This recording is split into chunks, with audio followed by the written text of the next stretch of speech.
नन्हा मुन्ना राही हूँ, देश का सिपाही हूँ। बोलो मेरे संग जय हिंद जय हिंद जय हिंद जय हिंद जय हिंद। नमस्कार दोस्तों, स्वागत है आप सभी का हमारे YouTube परिवार पर। मैं रविशंकर आप सभी का तहे दिल से शुक्रिया अदा करता हूँ।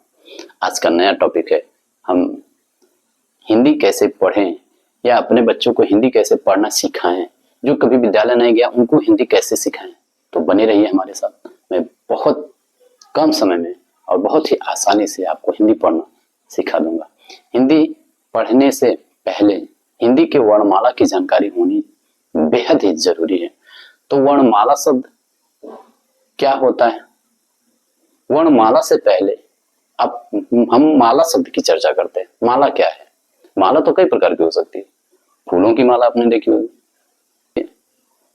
फिर एक काफी समय से प्रचलित माला है, जब शादी में वो भसुर आते हैं ना दरवाजे पर, तो स्त्रियां क्या करती हैं, उनके लिए माला पहले से बना के रखी होती है। कुरकुरा पाती हैं, पूरी पाती हैं, चॉकलेट होता है, टॉफी होता है, केला होता है, जो कुछ भी पाती हैं उसमें सिल देती हैं। और जैसे ही वो आते हैं उनका स्वागत उसी पहना करके क्या करती है, बेहद ही नए अंदाज में करती हैं। तो यहाँ हमें पढ़ना क्या है? वर्णमाला पढ़ना। क्या पढ़ना? वर्णमाला। अर्थात इसमें आपका वर्णों की चर्चा की गई होगी। किसकी? वर्णों की। अर्थात जब वर्णों को एक सिस्टमेटिक ढंग से, सुव्यवस्थित ढंग से लिखा जाता है एवं पढ़ा जाता है, उसे ही वर्णमाला कहते हैं। अर्थात वर्णों को सुव्यवस्थित क्रमबद्ध समूह को क्या कहते हैं? वर्णमाला कहते हैं। उम्मीद करते हैं आपको वर्णमाला समझ में आ गया होगा। तो चलिए, वर्णमाला में सबसे पहले हम स्वर की जानकारी प्राप्त करते हैं। स्वर वाकई होता क्या है?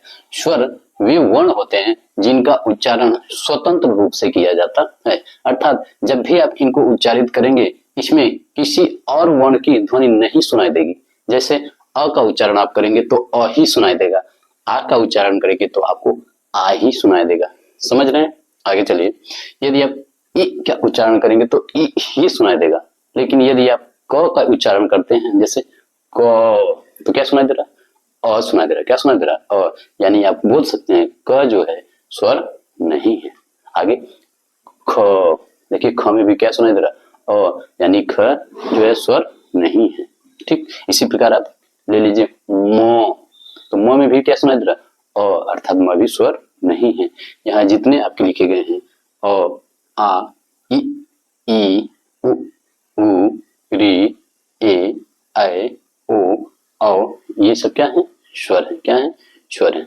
तो सबसे पहले जब बच्चा विद्यालय जाता है तो बच्चे को अक्षर सिखाने के लिए या वर्ण सिखाने के लिए उनको कैसे पढ़ाया जाता है, हम उसकी चर्चा करते हैं। सिखाने के लिए सबसे पहले बच्चों को पढ़ाया जाता है अ से अनार, आ से आम, छोटी से इमली, बड़ी से ईंख, छोटा उसे उल्लू, बड़ा उसे ऊन, री से ऋषि, ए से एड़ी, ऐसे ऐनक, ओ से ओखल, औ से औरत, अंक से अंगूर, अह खाली। तो ऐसे स्टार्टिंग में विद्यालय में बच्चों को पढ़ाया जाता है। लेकिन जब बच्चों को शब्द पढ़ने के लिए बोला जाता है तो वहां उनको बहुत कठिनाई होती है। जैसे मैं आपके सामने लिख दूं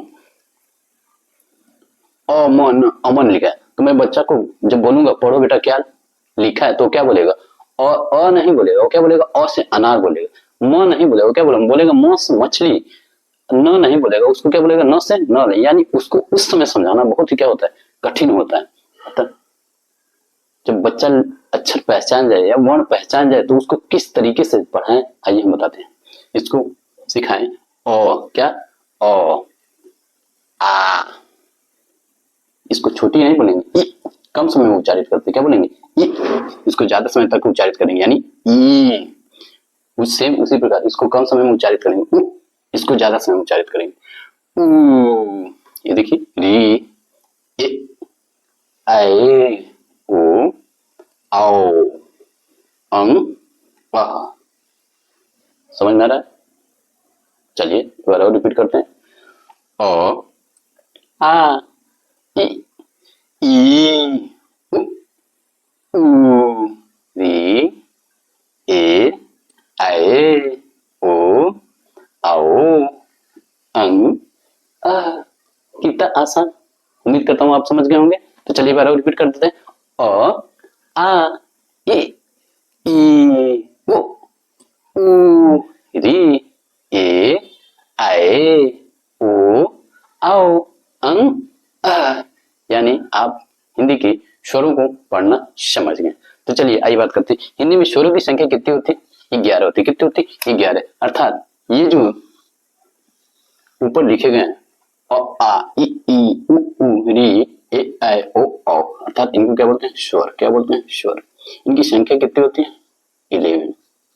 काउंट कर लीजिए, 11 है। ठीक। अब बोलिए सर कि ये दोनों आपके ने बताया। देखिए ये जो दोनों हैं आपके, इनको बोला जाता है अयोग वाह। क्या बोला जाता है? अयोग वाह। अयोग वाह वर्ण। अयोग वाह वर्ण। इनकी संख्या कितनी है? काउंट कीजिए, 2। कितनी है? 2। यानी इनका नाम है अयोग वाह वर्ण। इनकी संख्या कितनी है? 2। ठीक। ये देखिए स्वर के साथ हम लोग इसको पढ़ते हैं, बट ये स्वर नहीं है इनका। इनको कौन सा वर्ण बोला जाता है? अयोग वाह वर्ण बोला जाता है। अर्थात जिनका योग न हो फिर भी वो साथ साथ रहे, उसको क्या करना है? अयोग वाह। इसका नाम अयोग वाह कौन दिया था? तो डॉक्टर किशोरीलाल वाजपेयी ने। डॉक्टर किशोरीलाल किशोरीलाल डॉक्टर किशोरीलाल वाजपेयी ने। डॉक्टर किशोरीलाल वाजपेयी ने इनका नाम अयोग वाह दिया था। उम्मीद करते हैं आपको समझ में आया होगा। अयोग वाह में 2 वर्ण होते हैं, अंक और अह। अंक और अह। तो अंक को हम क्या बोलते हैं? अनुस्वार बोलते हैं। क्या बोलते हैं? अनुस्वार। अनुस्वार बोलते हैं। ठीक। और इस अह को क्या बोलते हैं? विसर्ग बोलते हैं। क्या बोलते हैं बेटा? विसर्ग बोलते हैं। ओके। उम्मीद करते हैं यहाँ तक तो आपको कोई दिक्कत नहीं हुई होगी। अब देखिए हिंदी पढ़ने से पहले आप तो स्वर को जान गए, लेकिन अब इसमें स्वर की मात्राएं हैं, उसको जानना क्या है? बहुत जरूरी है। तो मैं मात्रा आपको बहुत ही आसानी से याद नहीं कराऊंगा, आपको सिखा दूंगा कि मात्रा आता कहां से है और मात्रा होता क्या है उसको समझ लीजिए।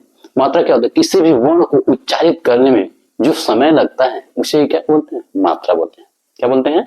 मात्रा बोलते हैं। ओके। तो चलिए आपको इसमें से मात्रा निकाल के दिखाते हैं। देखिए अ में से यदि आप अ को साइड करना चाहें तो कुछ दिखाई देगा इसमें? अ को और तोड़ सकते हैं? नहीं ना। इसमें से कुछ निकाल सकते हैं? नहीं, इसलिए इसकी मात्रा नहीं होती है।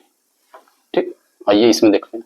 इसमें देखिए अ निकालिए। अ निकालेंगे तो आपको क्या दिखेगा? एक खड़ी पाई ऐसे और ये ऊपर का हिस्सा ये दिखेगा।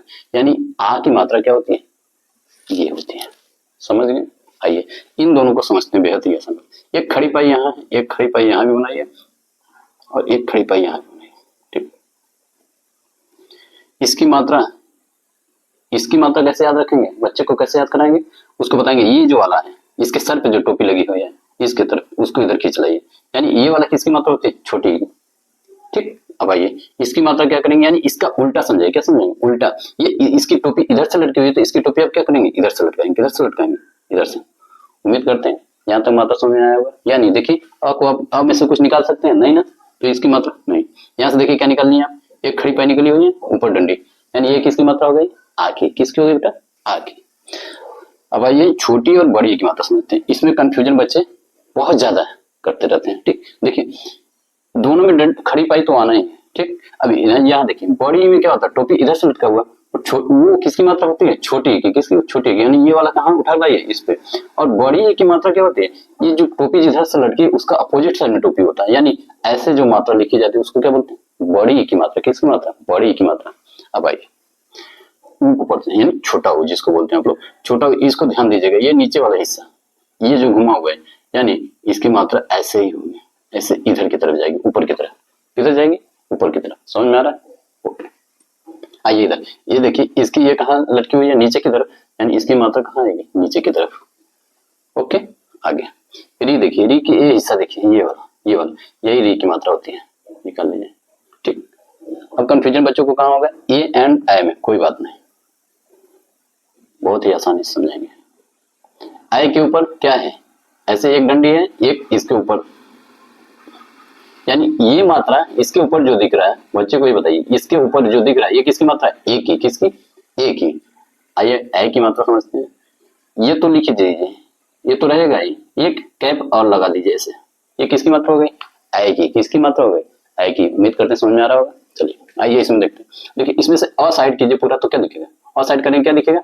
ये आपको बेहद ही आसानी से दिखेगा ऐसे, एक डंडी और एक ऊपर कैप, अर्थात ऐसे। ये दिखा। ये किसकी मात्रा है? ओ की। किसकी मात्रा है? ओ की। समझ में आ रहा है? चलिए आगे देखिए, इसको देखिए। इसमें से अ निकालिए तो क्या दिखेगा? ऐसे, ये डंडी है और दो इसके ऊपर कैप है। ये अ की मात्रा। किसकी मात्रा है? अ की मात्रा। अर्थात ओ में एक डंडी नीचे और एक ऊपर से कैप। अ में क्या होता है? डंडी तो एक नीचे रहती है, लेकिन कैप कितना हो जाता है? दो हो जाते हैं। सीधे दिख भी रहा है, देखिए, दो कैप दो कैप, एक कैप एक कैप। उम्मीद करते हैं यहाँ तक कोई मात्रा में कोई दिक्कत नहीं होगी। आगे आइए इधर। इधर देखिए अंक की। अंक की मात्रा क्या होती है? कुछ नहीं। अ को साइड कीजिए। अ को साइड करेंगे क्या दिखेगा आपको?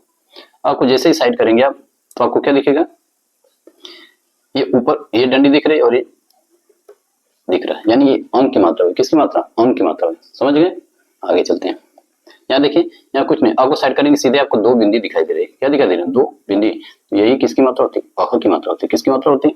अह की मात्रा होती है। समझ में आ गया? कुछ किए नहीं, बहुत ही आसान। देखिए अ में से कुछ की निकाल पाए नहीं। अ में से क्या निकाले? अ को साइड करेंगे क्या? एक डंडी दिख रहा है, एक ऊपर से दिख रहा है। ये आ की मात्रा हो गई। छोटी के लिए हम क्या बताए? एक डंडी, ठीक, और इसके ऊपर जैसे कैप बना रहा था बड़ी में, सेम इधर लाके बता दीजिए। ठीक, आगे बड़ी की मात्रा के लिए क्या करेंगे? एक डंडी और इसका अपोजिट, इसका उल्टा, यानी इधर से कैप लटकाएंगे। छोटा में क्या होता है? ये नीचे वाला हिस्सा जिधर गया है उसकी मात्रा उधर जाएगी। ठीक, बड़ा में क्या होता है? नीचे की तरफ है तो मात्रा कहाँ जाएगा? नीचे की तरफ। री में क्या होता है? ये नीचे वाला हिस्सा जो है इसको री में निकाल दिए। ए और ए में कंफ्यूजन होगा, कोई बात नहीं। जो ए के ऊपर आता है वो ए की मात्रा होती है। किसकी मात्रा होती है? ए की। एक कैप और पहना देंगे, वो किसकी मात्रा हो जाती है? आई की। ज्यादा समय तक उच्चारित करने आई की मात्रा हो गई। ठीक, अब आइए इसमें से अ निकालेंगे तो क्या दिखेगा? एक एक डंडी और एक कैप, ये ओ की मात्रा होगी। किसकी? ओ की मात्रा है। इसको आइए जब अ निकालेंगे साइड करेंगे तो एक डंडी और दो कैप दिखाई दे रहा है, यानी अ की मात्रा। सीधे देखिए दो कैप आपको दिखाई दे रहा है। इसमें देखिए एक बिंदी दिखाई दे रही है, सिर्फ अंक की मात्रा, और ये आपका विसर्ग यानी अह की मात्रा जिसको आप बोलते हैं। उम्मीद करता हूं आपको ये स्वर और इसके मात्रा बेहद ही आसानी से समझ में आ गए होंगे। तो चलिए अब हम इसके बाद व्यंजन को उच्चारित करते हैं। किसकी उच्चारण? तो चलिए अब हम व्यंजन के बारे में समझते हैं। तो व्यंजन समझने से पहले व्यंजन होता क्या है? वे वर्ण जिनका उच्चारण स्वरों की सहायता से किया जाता है उन्हें क्या बोलते हैं? व्यंजन बोलते हैं। क्या बोलते हैं? व्यंजन। हिंदी में व्यंजन की संख्या कितनी मानी गई है? 33, यानी 33। कितना माना गया? 33 माना गया। ठीक, तो आइए देखते हैं। सबसे पहले आप इसको पढ़ते कैसे? क से कबूतर, ख से खरगोश, ग से गमला, घ से घर, अंग खाली, च से चम्मच, छ से छाता, ज से जहाज, झ से झंडा, य खाली, ट से टमाटर, ठ से ठठेरा, ड से डमरू, ढ से ढक्कन, अड़ खाली, त से तरबूज, थ से थर्मस, द से दवात, ध से धनुष, न से नल, प से पतंग, फ से फल, व से बत्तख, भ से भालू, म से मछली, य से यज्ञ, र से रथ, ल से लट्टू, व से वक, श से शलगम, श से षटकोण, स से सपेरा, ह से हल, छ से छतरी, त्र से त्रिशूल, ज्ञ से ज्ञानी, श्र से श्रमिक। ऐसा तो आप बचपन में पढ़े होंगे स्कूल में।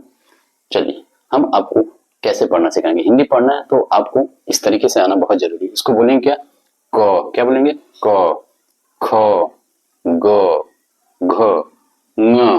अंग नहीं बोलते, ङ बोलते हैं। नाक और मुख दोनों से उच्चारित होते हैं। ङ, च, छ, ज, झ, ञ, ट, ठ, ड, ढ, ड़, त, थ, द, ध, न, प, फ, ब, भ, म, य, र, ल, व, श, ष, स, ह, छ, त्र, ज्ञ, श्र। बेहद ही आसान। चलिए एक बार और रिपीट कर देते हैं। क ख ग ग ङ, क ख ग ग ङ, च छ ज झ ञ, ट ठ ड ढ ढ़, त थ द ध न, प फ ब भ म, य र ल व श श स ह, छ त्र ज्ञ श्र। समझ में आया? चलिए और स्पीड आपका इसमें बढ़ाते हैं और तेजी से कैसे पढ़ेंगे इसको देखिए। क ख ग घ ङ, च छ ज झ ञ, ट ठ ड ढ ढ़, त थ द ध न, प फ ब भ म, य र ल व श श स ह, छ त्र ज्ञ श्र। बहुत ही आसान भाषा में, समझ गए? चलिए अब देखिए इन पांचों को हम बोलते क्या है?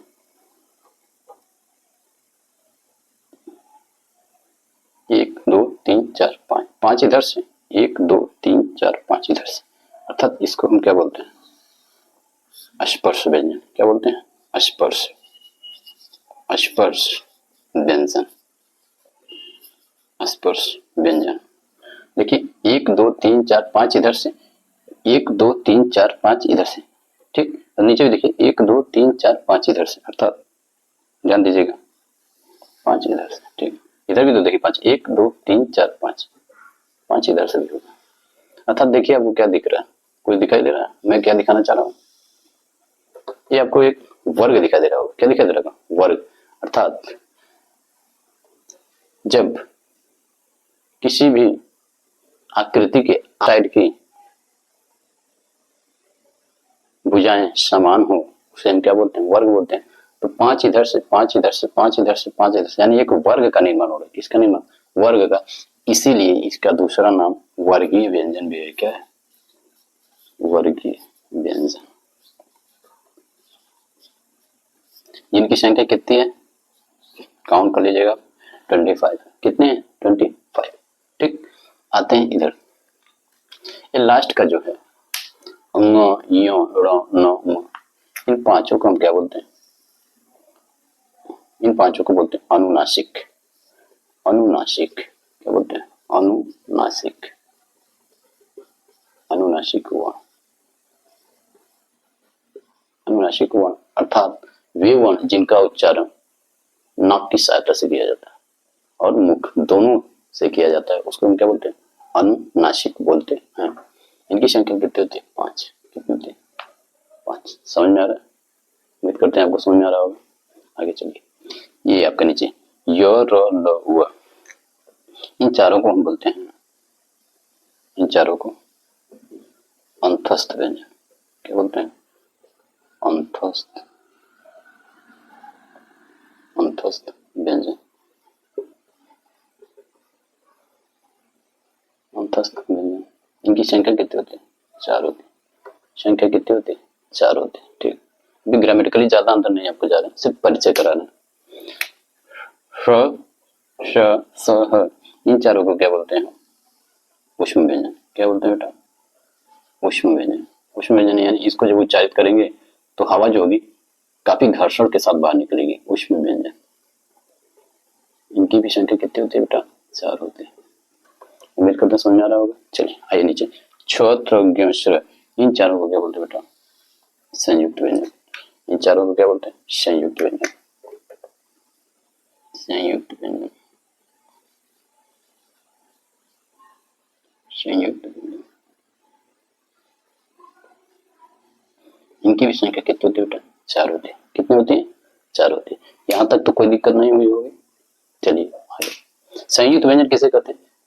ये संयुक्त व्यंजन वे व्यंजन है जो दो वर्णों के योग से बने, अर्थात ये छ भी दो वर्ण से बना है, त्र भी दो से बना है, ज्ञ भी दो से बना है, श्र भी दो से बना है। आइए दिखा दें। छ किससे मिलकर बना है? छ। त्र किससे बना है? ज्ञ किससे बना है? और श्र।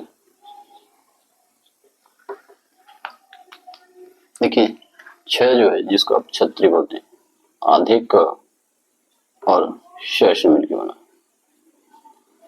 ओके।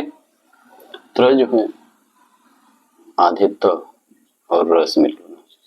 इसको हलंत बोलते हैं। जब किसी वर्ण के नीचे हलंत लग जाता है तो वर्ण क्या हो जाता है? आधा हो जाता है। य जो है आधे ज प्लस य से मिलके बना। यहाँ तक कोई परेशानी नहीं, चलिए आगे। सर जो है तालव्य से आधे तालव्य से और र से मिलकर के बना। उम्मीद करता हूँ यहाँ तो कोई दिक्कत आपको नहीं हुई होगी। ओके आइए।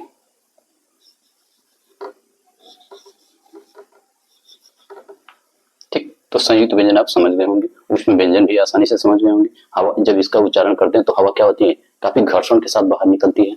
अंतस्थ व्यंजन में क्या होता है, जब इसका उच्चारण करते हैं आप तो हवा मुख के विभिन्न पार्टों को बहुत कम स्पर्श करते हुए बाहर निकलती है।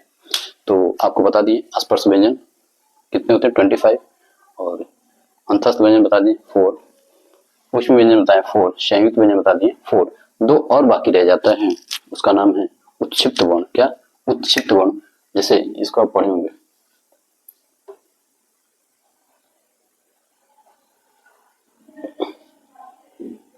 इसको आप क्या पढ़े, यहाँ देखिए ड ढ पढ़ते हैं, क्या पढ़ते हैं ड ढ। बच्चा ही गलती करता है, यहाँ क्या करता है बिंदी लगा देता है, जो कि क्या हो जाएगा तुरंत गलत हो जाएगा। क्या हो जाएगा? गलत। जब यहाँ नीचे यानी ड के नीचे बिंदी लगती है और ढ के नीचे बिंदी लगती है, इसको ढ़ और ढ पढ़ते हैं। क्या बोलते हैं? ढ़ और ढ पढ़ते हैं, ठीक है। इसीलिए इन दोनों का क्या नाम रखा गया? उत्क्षिप्त। उत्क्षिप्त व्यंजन, उत्क्षिप्त, उत्क्षिप्त व्यंजन, उत्क्षिप्त व्यंजन, उत्क्षिप्त व्यंजन, उत्क्षिप्त व्यंजन। पूछेगा उत्क्षिप्त व्यंजन कितने हैं तो कितने बोलेंगे? 2। कितने बोलेंगे? 2। इनका नाम उत्क्षिप्त कौन दिया था? तो डॉक्टर हरदेव बाहरी ने। लिख लीजिए, उत्क्षिप्त व्यंजन किसने कहा? डॉक्टर हरदेव बाहरी, डॉक्टर हरदेव बाहरी। ओके, तो उम्मीद करते हैं आपको ये हिंदी वर्णमाला के सारे लेटर्स, सारे वर्ण पहचानना आ गया होगा, और आप 1-2 बार ये वीडियो देखिएगा और आपको ये पढ़ना आ जाएगा। इसके बाद वाले वीडियो में हम आपको बिना मात्रा वाले शब्द पढ़ने के लिए सिखाएंगे, और बहुत ही कम समय में आपको हिंदी पढ़ना लिखना मैं आपको सिखा दूंगा। मुझे दीजिए इजाजत। धन्यवाद। खुश रहिए, मस्त रहिए।